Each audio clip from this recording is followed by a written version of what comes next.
Hi guys, today we're going to take a look at Bashmu for level 500 plus monk. As you can see here on the analyze on the left, I was hunting it already at level 400 with best in slot and it was fine, it was pretty good. However, we have seen a couple of nerfs since then and I think that it realistically only really makes sense these days to start hunting it from level 500 once you have your sanguine trousers as well with the extra energy protection. It really helps out. And yeah, and basically you can see the results here on the right as well. This is something I was able to do at level 500, do like a zero supplies run at Bashmu as well.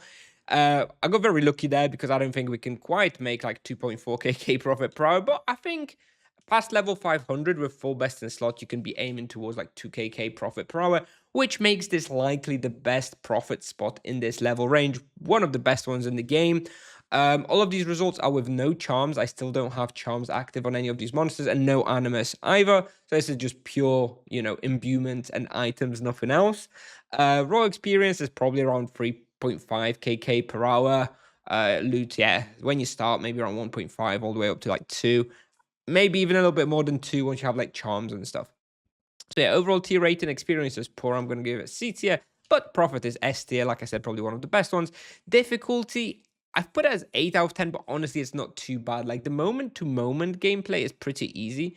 You just kind of have to watch out not to get trapped, because if you get 8-boxed, obviously you die. So you have to be actively kiting, and if you do that, you shouldn't really be in too much danger, to be honest. And it'll take you 5 and 8 hours for both the Bashmus, so not too long for a 100-point bestiary. So requirements, as discussed, level 500 plus. There is no access quest required. You can just run straight there in a Savi to that hole. And this place can be effectively hunted by basically all sorts of combinations.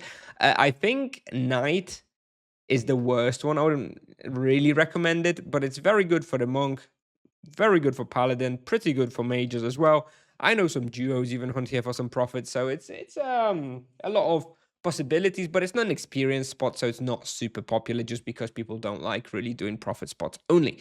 And full team hunt, no, because there's not enough respawn here. Input analyzer, it's mostly earth. I think when I took the screenshot, I even had earth protection imbuement as well. So normally it's more like 40% plus of earth. So I do highly recommend earth protection.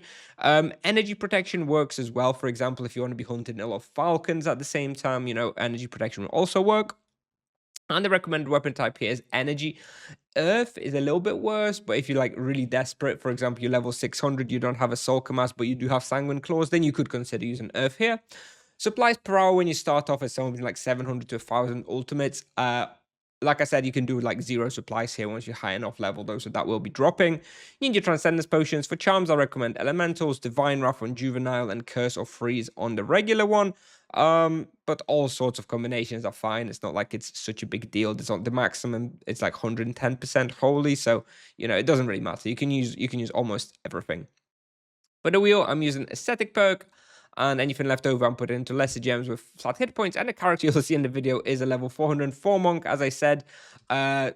These days I would probably recommend it more for like, around 500. Earlier than that doesn't really make sense because the results just won't really be worth it. With regards to the route, you come in here, honestly, you kind of just do kiting. You're not really doing any particular pulls anywhere. Obviously, there'll be a few natural choke points and where you will end up doing pulls. Like, you'll likely finish somewhere around here. Then you'll kind of be like kiting. You'll often kind of finish maybe around here, maybe. Then you kind of kite. And this biggest room here is the most dangerous. That's where you have the most monsters. So you do kind of want to watch out for that one. Definitely want to do like a little loop or two, even around here, and then finish. Then you'll go through here, hitting, kiting. You'll likely finish around here as well. And then kite, and restart from here. So like I said, there's no set in stone places where you're going to finish the pulls. Just kind of keep moving and killing things as they come. But yeah, there's a few points where you likely end up killing some of the majority of the pull. And yeah, that's basically it. This is a typical profit spot. If you want to make some money to get your like some crazy best in slot items, you want to profit, this is one of the better places. So yeah, highly recommended. Pretty boring though. Like I would struggle to hunt here like every day for a month. But if you love pasta farming, this is a good place. So yeah, thanks for watching. I'll play the video now. And yeah, see you in the next one. Bye bye.